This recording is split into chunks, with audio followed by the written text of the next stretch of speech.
Hey everyone, how are you doing today? Thank you for joining me. Today we're going to talk about the Joint Surveillance Voluntary Assessment Program. For those of you that don't know me, my name is Fernando Machado. I'm the Chief Information Security Officer for CyberSec Investments. I'm a certified CMMC assessor, and our organization is an authorized CMMC third-party assessment organization. So let's get started. Now, I'm going to be throwing a lot of acronyms at you, so if you're new to the CMMC space, I highly advise you going to our website. We have a list of over 20 commonly used acronyms, and we've hyperlinked all of their source material to them so that you don't get lost during the presentation. For those of you that aren't aware, the CMMC Rule was sent over to the Office of Information and Regulatory Affairs, or OIRA, on July 24th. So now OIRA has up to 90 days to review the rule, which can be extended. So if you're a contractor who is waiting for the CMMC rule to go ahead and get certified, then the Joint Surveillance Voluntary Assessment Program may be for you. So what is the Joint Surveillance Voluntary Assessment Program? The Joint Surveillance Voluntary Assessment, or JSVA, is essentially a DFARS 7012 assessment that is conducted jointly with an authorized CMMC third-party assessment organization, or C3PAO, and members of the Defense Industrial Base Cybersecurity Assessment Center, or DFCAC team. When your assessment begins, your authorized C3PAO will conduct the NIST 800-171 portion of your assessment. Once that's completed, the DFCAC team will pull the contractor aside and now conduct the DFARS 7012 portion of your assessment. At the end of your assessment, the DFCAC team will go into the contractor's SPRS record and update their score.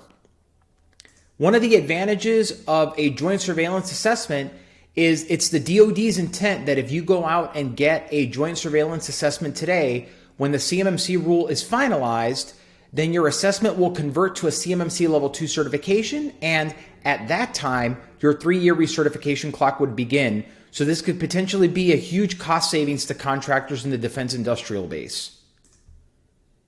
You can find an authorized C3PAO on the CyberAB marketplace if you need to find out some more information.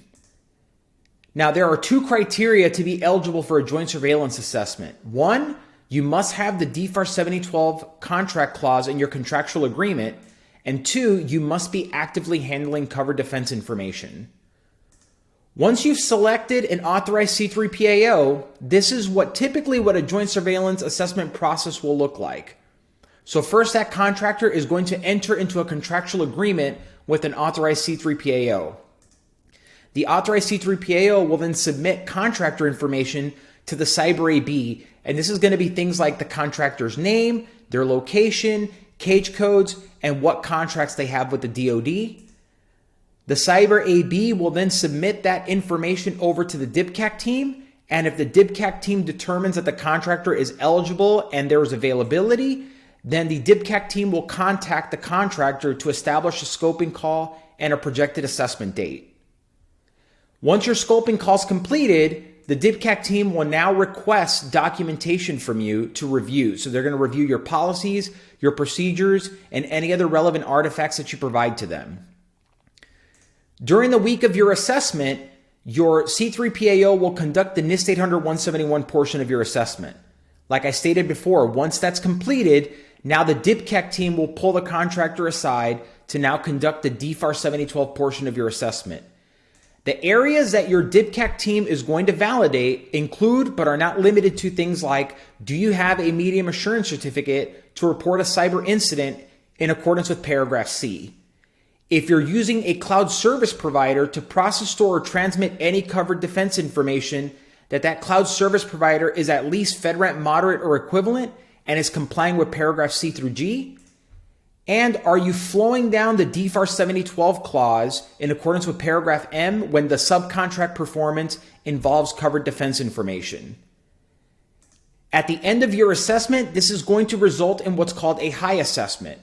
Per DFARS 7020, a high assessment is an assessment that is conducted by the government that results in a high confidence level. The DFCAC team will then go into the contractor's SPRS record and update it as a high-level confidence assessment.